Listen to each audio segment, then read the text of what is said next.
Good morning, everyone.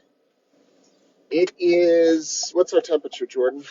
4 degrees, according to the car, in Rexburg, and I'm ready for winter to be done. It's been a long winter, it seems, but couple more months, couple more months.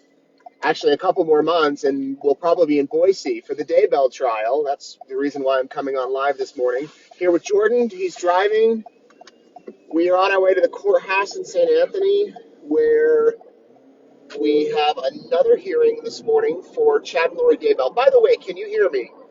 Last time I did this, it was connected through the car, so the sound was through the sound system in the car. I think I've disconnected it, although I see that I'm on the screen here, so if you can hear me, give me a thumbs up or something. Otherwise, I'll talk over here. Anyway, here's what's happening today. Several things are going to be happening at the courthouse. Yes, we are expecting Chad and Lori both to be there and their attorneys. And first of all, John Pryor, Chad's attorney, is filed a motion to sever the cases yet again. He's done this twice before. Just channel 8, so good time. What that means is he wants the cases separate. He wants separate trials. He wants one for Chad. He wants one for Lori. The prosecution has objected to this in the past, and they'll likely object today. They're saying that the evidence is the same, the witnesses are the same, that it'll cost a lot of extra money, and that you don't need a separate jury if everything's the same. So they are arguing that it should be kept. So that's going to be discussed today. There's also going to be some discussion about evidence and deadlines for the evidence. What else is on the agenda? Honestly, some of the stuff is quite procedural, I guess you could say. Some technical stuff that will happen. But we'll see how it goes. We have one more hearing scheduled 2 weeks from today, so there's two this week, or this month. And then there may be one in March, but as of now, there's not one on the calendar. And then this trial starts April 3rd. Now, there has been some talk. Jim Archibald, Lori's attorney, mentioned this during the last hearing about a settlement. Nothing's final, but he mentioned that the prosecution approached their side about sitting down to have a settlement talk. What that means is that they sit down and they say, what are you willing to, the prosecution could offer a plea agreement. The defense could push back and say, no, well, what if we do this? What if we do that? Basically a mediation and negotiation settlement. Could go nowhere, could go somewhere. I could see, perhaps, this is just me, based on previous trials that I've covered in court cases, maybe the prosecution says, all right, we'll take the death penalty off the table, and in exchange, your client pleads guilty and we give him life in prison. I don't see the prosecution in this case going below life in prison. I mean, maybe they could say something like, for each charge you get 50 years or 100 years, which ends up being a life sentence. But I don't see them saying, no, we'll drop it down to 5 years or a 10-year sentence for a guilty plea. That would be shocking if that happened in this case.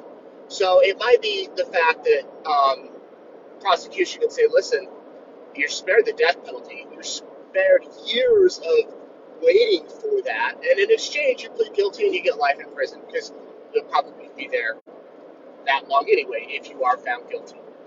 So those talks could be underway here in the next few weeks. And the prosecution will consult with the victims' families, most likely Kay and Larry Woodcock, the Tammy Daybell's family. They'll see where that goes. So that could happen here in the next few weeks, and that would mean that the trial would not get underway. A lot of people have said, there's no way they'll take a plea agreement at this point. It's been 3 years, and they've been defiant. Well, we've covered trials where, actually, we covered a trial just a few months ago, where the first day of the trial was held. Like, it went all the way to the trial, the jury was picked, opening arguments, they even called a witness or two. Our reporter went back the next day to cover it, and they reached a plea agreement overnight. There was no need for the rest of the trial. So it can't happen. It can't happen up until the day of trial, and it can't happen in the middle of trial, or it could happen tomorrow, or today. So really, it goes with that. The benefit, I guess, of a plea agreement is that the person does plead guilty. You get that on the record, and it spares the trial of. It spares a lot of money, and it spares witnesses having to testify, and it spares all of the evidence being presented. The downside is you don't hear all of the evidence. You don't hear all of the witnesses. You don't really get a full picture if it happens. So that's just upcoming.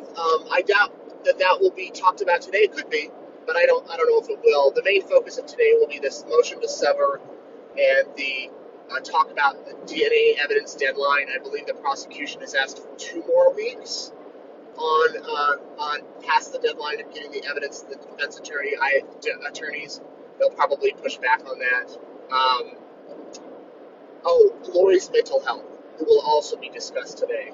Her attorneys have said they're not going to use that as a defense, but there's much discussion about which experts can be called and things of that matter. So that's another issue that will be discussed today. No cameras in the courtroom, no live audio permitted. We're kind of working at that. I believe we have asked for a change, at least for the trial. But I'm going to try to, I guess, live tweet as much as I can. I did that last time. Sometimes the signal in the courtroom isn't the best, but if you want to follow my Twitter this morning, it's Nate News Now. I'm not a big tweeter, but I'll be tweeting today as much as I can, and if I can't, then after the hearing, I will have a full report. And then here's Jordan, who will be outside again, waiting to get shots of Lori and Chad as they come and go. And as I said, now it's 0 degrees. We dropped from 4 to 0. So Jordan has really thick gloves because it's hard to run a camera and be in the cold. And the batteries on the cameras go really fast. So there you go. There's the latest. If you have any questions, let me know quickly. We're almost to the courthouse, but if you have any questions, I'll read them here and can fill you in as much as I know.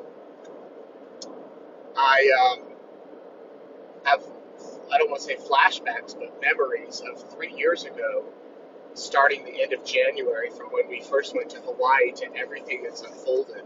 And these things pop up on my Facebook memories. It's kind of surreal to realize that back in 2020, COVID at this point was just starting to be a thing. People were just starting to talk about it, and it hadn't really, blown up as big as it did, and that, of course, affected the trial. And it makes me wonder if COVID had not been a thing, would the trial have happened 2 years ago, last year? I don't know. All right, well, I appreciate you all watching, and I appreciate you all reading and commenting, and I'm prepared for the trial in Boise.